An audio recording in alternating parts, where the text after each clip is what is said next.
kita ini para pelajar-pelajar sekarang Gen Z dan Gen Alpha itu menjadi generasi 15 detik. Pelajar kita itu sebenarnya hebat di operasional, tapi masih lemah di literasi.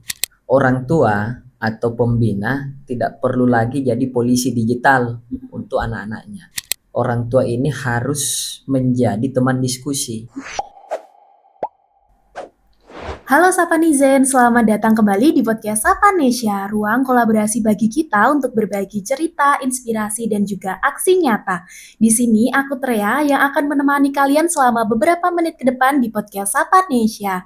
Nah, teman-teman Sapanizen, hari ini kita mau ngobrolin sesuatu yang pasti dirasain oleh semua orang tua dan juga anak muda sekarang nih.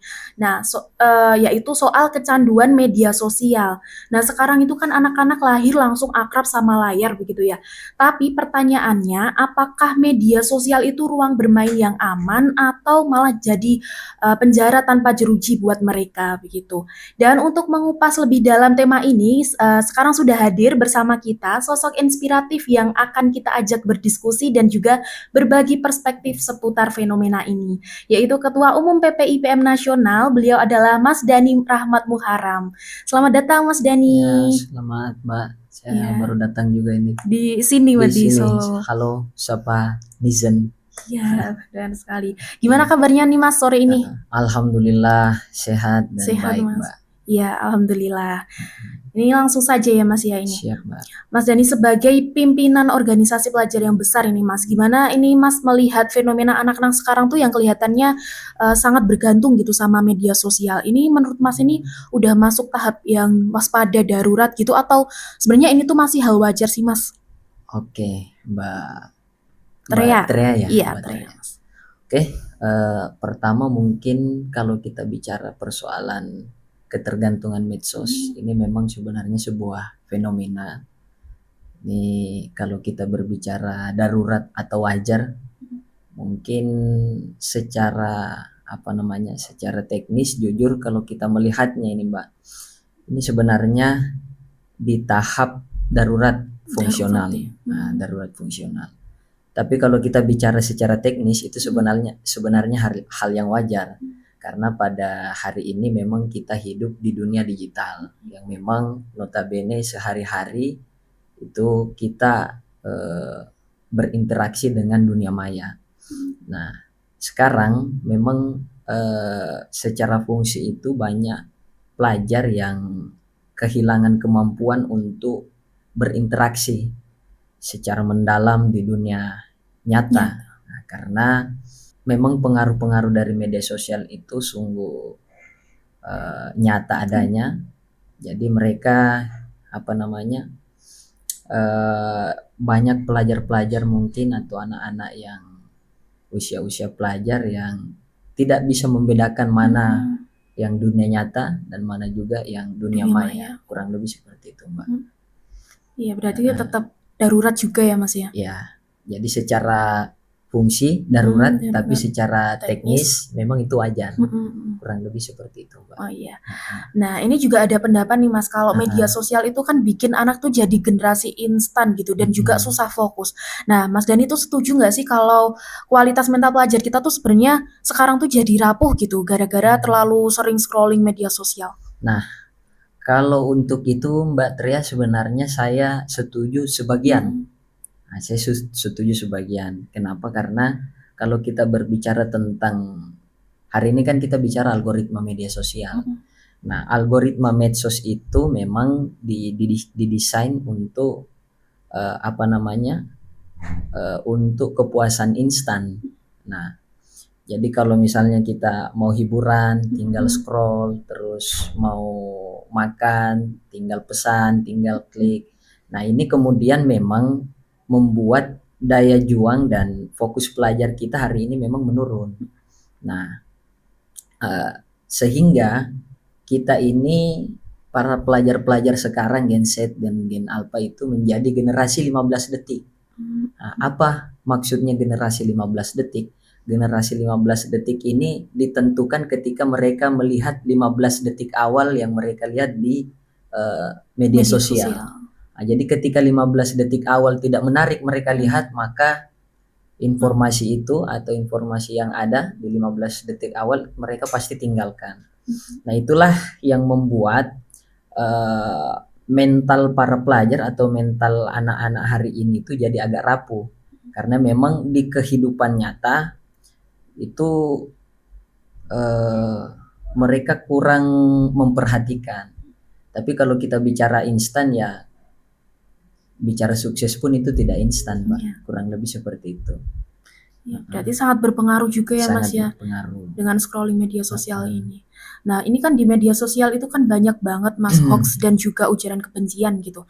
Nah, ini Mas Dani ini melihat pelajar kita sekarang itu sebenarnya sudah cukup paham gitu buat mencari informasi di sosial media atau malah sebenarnya tuh mereka tuh juga ikut-ikutan nyebarin berita hoaxnya itu. Nah, ini yang menjadi fenomena menarik juga, Mbak. Jadi hoax dan ujaran kebencian di kalangan pelajar atau anak-anak muda sekarang, pelajar kita itu sebenarnya hebat di operasional, tapi masih lemah di literasi. Nah, mereka contoh misalnya mereka jago bikin konten, tapi seringkali belum paham dampak mungkin dampak sosiologis dari konten yang akan mereka buat. Terus banyak yang kemudian yang terjebak menyebarkan hoax. Nah, tapi perlu juga yang perlu kita ketahui dan yang perlu kita perhatikan adalah memang banyak yang terjebak menyebarkan hoax tapi bukan karena niat jahat, Mbak Tria. Nah, tapi karena mereka itu punya rasa ingin jadi yang paling tahu atau memang dia pengen orang yang paling cepat update di media sosial. Sehingga kalau di Ikatan Pelajar Muhammadiyah itu, Mbak Tria, kami selalu bilang harus tabayun dulu sebelum upload. Makanya kalau kita bicara hoax dan ujaran kebencian di IPM harus tabayun dulu sebelum upload. Kurang lebih seperti itu, Mbak Tria. Iya. Mungkin boleh dijelaskan mungkin buat teman-teman Sapanizen yang belum tahu tabayun itu, Mas. Nah, bertabayun itu sama halnya juga apa ya? Kita berikhtiar dulu melihat apakah konten-konten yang kemudian kita buat ini sudah apa namanya? Sudah baik untuk disebarkan, apakah konten yang ada di dalam itu edukatif.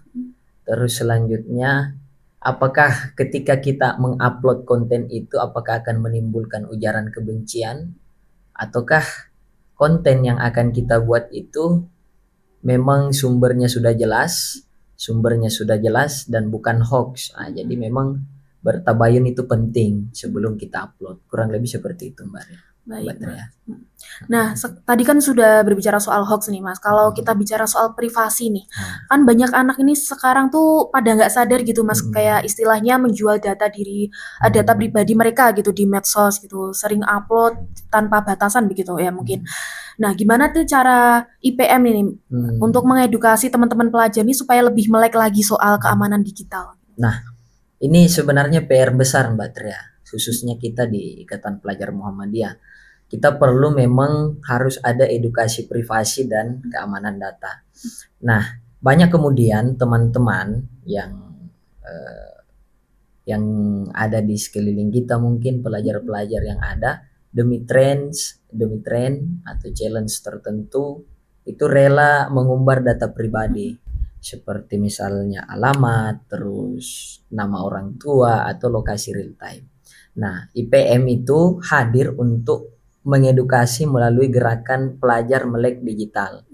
Nah, jadi kita mengajarkan bahwa jempolmu itu adalah harimaumu. Nah, dan kita nanti perlu mengedukasi juga bahwa data pribadi itu adalah aset dan bukan barang dagangan. Jadi kita membuat edukasi privasi dan keamanan data buat pelajar-pelajar khususnya pelajar Muhammadiyah dalam bentuk pelajar melek digital itu. Kurang lebih seperti itu, Mbak Ria. Baik, Mas. Ini kan tema kita hari ini pada episode ini kan soal pembatasan begitu ya. Kalau menurut Mas Dani itu membatasi medsos ke anak itu sebenarnya bentuk perlindungan atau justru kita tuh lagi merampas haknya mereka gitu buat berekspresi? Oke, kalau itu saya lebih suka menyebutnya sebagai manajemen kebebasan, Mbak Tria. Nah, jadi membatasi itu bukan berarti melarang total hak-hak dari pelajar-pelajar atau anak-anak di usia pelajar di bawah 18 tahun. Hak berekspresi itu memang penting, tapi hak untuk tumbuh dengan dan sehat secara mental juga jauh lebih fundamental. Nah, jadi pembatasan itu memang adalah bentuk kasih sayang dan perlindungan juga agar mereka tidak hancur sebelum waktunya. Tapi memang perlu kita memikirkan secara bersama-sama apa yang kemudian yang harus kita perhatikan, tentunya juga sebagai organisasi di tingkat pelajar, bagaimana kemudian meramu untuk memberikan solusi terkait karena kan kemarin kebijakan dari Komdigi itu terkait pembatasan media sosial sudah disampaikan. Nah, itu yang perlu kita ramu secara bersama-sama. Nah, di Ikatan Pelajar Muhammadiyah sendiri, Mbak Trea, saya beberapa kali menyampaikan dan ini juga merupakan salah satu visi kami ke depan di Ikatan Pelajar Muhammadiyah, bagaimana kemudian bisa membentuk algoritma pelajar. Nah, membentuk algoritma pelajar ini penting karena memang ke depan seperti yang saya katakan di awal bahwa kita hari ini hidup di dunia digital. Dalam dunia digital, Mbak Trea, itu segala sesuatu itu memang bergantung dengan apa yang kita lihat di situ. Makanya kita harus membangun algoritma pelajar. Yang paling mendasar dan fundamental adalah membangun algoritma nilai. Yang pertama adalah bicara persoalan adab dan etika. Nah, itu dulu yang perlu kita sandarkan kepada adik-adik pelajar dan perlu kita edukasi untuk mereka semua. Begitu kira-kira, Mbak Tria. Nah, ini juga mungkin banyak dari kita gitu, atau mungkin juga orang tua gitu ya Mas, yang bingung kalau misalnya anaknya kalau dilarang bersosial media gitu nanti jadi kurang pergaulan gitu, dan kalau dibebaskan malah takut kena cyberbullying begitu ya. Nah, kalau di IPM sendiri tuh gimana Mas, cara Mas itu memandang jalan tengahnya tuh bagaimana Mas? Persoalan apa namanya? Apa tadi? Kalau misalnya dilarang untuk bermedia sosial tuh jadi kurang pergaulan begitu. Nanti kalau dibebaskan malah jadi kena cyberbullying begitu. Jadi sebenarnya kalau persoalan itu jalan tengahnya adalah pendampingan. Pendampingan dan ini juga bukan merupakan penjagaan ketat dari orang tua. Nah, orang tua atau pembina tidak perlu lagi jadi polisi digital untuk anak-anaknya yang harus mengintip tiap detik. Tapi yang terpenting adalah orang tua ini harus menjadi teman diskusi. Nah, di IPM ini kami mendorong pelajar untuk menjadikan medsos ini sebagai portofolio karya. Terus juga jangan kita kita menyampaikan juga ke teman-teman IPM bahwa ini bukan sekedar tempat curhat kalau di media sosial. Nah, kalau medsos ini isinya karya, tentu resiko terpapar hal negatif akan berkurang. Karena kita juga membangun algoritma nilai itu, makanya pasti nanti algoritma yang ada juga akan muncul hal-hal yang edukatif. Jadi saya berpikirnya seperti itu, Mbak. Jadi tidak membatasi tapi menjadi pendamping di situ. Nah, ketika menjadi pendamping nanti dianggap bahwa kurang update, menjadi nanti kena cyberbullying dan sebagainya. Ketika orang tua hadir sebagai teman diskusi, saya kira akan kecil kemungkinan mereka akan mendapatkan hal-hal seperti itu, Mbak Tria. Berarti peran orang tua itu juga sangat penting begitu ya Mas ya. Nah, kalau ini ngomong-ngomong soal tadi dari Komdigi itu ya Mas, pembatasan itu kalau pendapat pribadi dari Mas dan itu bagaimana Mas? Apakah aturan hukum itu sebenarnya sudah cukup atau sebenarnya masalahnya tuh sebenarnya ada di pola asuh orang tuanya sendiri? Nah, aturan hukum itu perlu sebagai pagar pembatas untuk anak-anak dan pelajar-pelajar yang ada. Tapi juga pola asuh itu adalah kunci utama.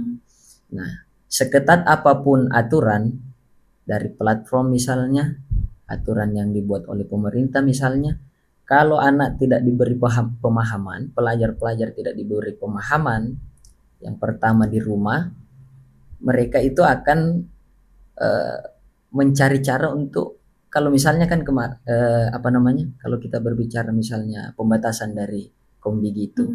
Nah, pembatasan dari Komdigi kan aturan umur untuk bermedia sosial. Tapi pelajar-pelajar hari ini tuh pintar, Mbak. Jadi kalau misalnya pembatasan usia, gampang, tinggal mereka buat akun baru, akun lain dengan usia yang ada. Misalnya dia pasang usia 19 tahun. Maka yang jadi titik pentingnya adalah edukasi dari orang tua sebagai madrasah pertama yang ada di rumah. Ketika edukasi itu sudah ada, maka kecil kemungkinan untuk mereka berbuat hal-hal negatif. Nah, jadi aturan hukum itu perlu sebagai pagar, dan pola asuh itu penting untuk menjembatani bagaimana kemudian mereka berperilaku di media sosial. Kurang lebih seperti itu. Berarti lagi-lagi peran orang tua itu juga sangat penting ya, Mas ya. Nah, mungkin ini sering kali nih, Mas, anak tuh jadi korban medsos gitu karena mereka tuh nggak punya kegiatan seru gitu di dunia nyata. Nah, kalau menurut Mas Dani sebenarnya kegiatan organisasi itu, organisasi atau komunitas gitu sebenarnya masih bisa nggak sih bersaing menarik minat para pelajar begitu ya, di zaman sekarang dibanding main game atau scrolling media sosial begitu? Oke. Kalau kita bicara organisasi, hari ini saya berpikir organisasi itu harus rebranding, Mbak. Nah, kalau kita tidak bisa lagi mengajak anak-anak ikut organisasi dengan cara yang kaku atau rapat yang membosankan berjam-jam, karena itu kan sudah hal-hal yang lama. Nah, IPM sekarang itu memang harus masuk ke dunia mereka. Dengan apa? Kita membuat kompetisi konten misalnya, kita bikin diskusi yang asik. Jadi organisasi itu harus memberikan sesuatu yang tidak bisa diberikan misalnya dari media sosial, yang tidak bisa diberikan TikTok. Apa yang tidak bisa diberikan oleh TikTok yaitu rasa memiliki, sense of belonging. Nah, jadi kita mengedukasi sekaligus memberikan rasa kepada mereka, dan juga memberikan kepemimpinan yang nyata untuk para pelajar-pelajar yang ada. Jadi saya kira supaya organisasi itu asik ya harus rebranding, menyesuaikan dengan zaman, apa yang hari ini ngetren misalnya, apa yang hari ini FYP. Sampai sempat kemarin saya diskusi singkat dengan bendara umum itu, Mas Robi. Mas, kira-kira kalau kita buat rencana nanti di seluruh wilayah Ikatan Pelajar Muhammadiyah, kita buat satu pelajar, satu wilayah, satu konten kreator pelajar, satu konten kreator IPM. Kira-kira bisa enggak nanti kita buatkan kita buatkan pelatihan khusus, terus kita berikan target misalnya, yang punya nanti yang buat konten dapat dapat 100.000 viewers, kita berikan hadiah atau apa dan lain-lain, kurang lebih seperti itu. Jadi bentuk apresiasi juga ada, dan mereka merasa bahwa memang kecakapan untuk pengembangan skillnya juga mereka dapat di Ikatan Pelajar Muhammadiyah. Saya kira organisasi hari ini tuh harus seperti itu. Ya, keren sekali ya Mas idenya. Nah itu kan mungkin mendatang begitu Mas. Ini kalau sejauh ini dari IPM itu kayak kegiatannya yang sudah dilalui gitu, kayak untuk menarik minatnya pelajar itu contohnya apa aja sih Mas? Nah, di Ikatan Pelajar Muhammadiyah sebenarnya sudah banyak untuk menarik minat pelajar. Salah satunya kalau di periode kemarin itu Mbak, kalau kita bicara tentang pelajar-pelajar hari ini yang suka dengan dunia-dunia parlemen itu sangat banyak. Nah, makanya kemarin di periode kemarin itu sudah membuat parlemen pelajar untuk seluruh pelajar-pelajar Muhammadiyah yang ada di seluruh Indonesia. Nah, ini yang kemudian harapannya bisa berjalan terus dari waktu ke waktu supaya peningkatan kapasitasnya para pelajar-pelajar Muhammadiyah juga bisa lebih baik lagi, dan juga mereka tidak hanya belajar di ruang-ruang kelas, tapi memang langsung aksi di lapangan. Jadi program parlemen pelajar di periode sebelumnya itu mereka langsung ke DPR RI, Mbak. Berarti langsung ke daerahnya masing-masing berarti jadi di desain mereka punya dapil masing-masing, punya partai pelajar masing-masing, dan mereka berdiskusi, membicarakan kebijakan-kebijakan dan rekomendasi kebijakan untuk pelajar-pelajar yang ada. Itu kan mereka merasa dilibatkan dan skillnya juga meningkat. Nah itu yang kemudian menarik minat-minat pelajar untuk berorganisasi juga ke depannya. Iya. Kurang lebih seperti itu. Iya, keren sekali ya Mas ya program itu ya, kegiatan-kegiatannya. Nah mungkin ada nggak sih Mas misalnya pengalaman atau cerita dari teman-teman pelajar gitu di daerah yang mungkin merasa terbantu atau justru jadi terhambat gitu perkembangannya karena pengaruh media sosial? Sebenarnya banyak sekali Mbak. Ada teman-teman di daerah pelosok yang lewat medsos bisa jualan produk UMKM sampai ke luar negeri. Terus juga ada juga cerita sedih soal pelajar yang putus sekolah karena depresi akibat cyberbullying. Nah ini membuktikan memang bahwa medsos ini seperti pisau, bisa membuat masakan yang enak, bisa juga melukai. Nah, jadi kurang lebih seperti itu. Berarti juga banyak ya ini pengaruh positifnya dari media sosial, tapi juga ada pengaruh negatifnya juga ya. Mbak. Nah, mungkin ini yang terakhir nih Mas, mungkin sebagai closing statement juga ini dan pesan nih buat teman-teman pelajar di seluruh Indonesia supaya tetap keren di media sosial tapi juga nggak kehilangan jati dirinya di dunia nyata gitu. Oke. Mungkin bisa disampaikan. Oke. Jadi ini pesan untuk pelajar-pelajar yang ada di seluruh Indonesia. Pesan saya sederhana, jadilah tuan atas gadgetmu, bukan menjadi budaknya. Nah, gunakan medsos dengan baik untuk meningkatkan value dan terus berkarya untuk kemudian menciptakan generasi-generasi emas yang akan datang. Saya yakin pelajar-pelajar yang ada di seluruh Indonesia ini bisa memperbaiki diri dan bisa menggunakan media sosial dengan bijak bersama dengan Ikatan Pelajar Muhammadiyah. Mungkin itu Mbak. Baik, luar biasa sekali obrolan kita hari ini. Terima kasih banyak Mas Dani sudah menyempatkan waktunya di sore ini dan juga berbagi inspirasi untuk teman-teman semua di luar sana.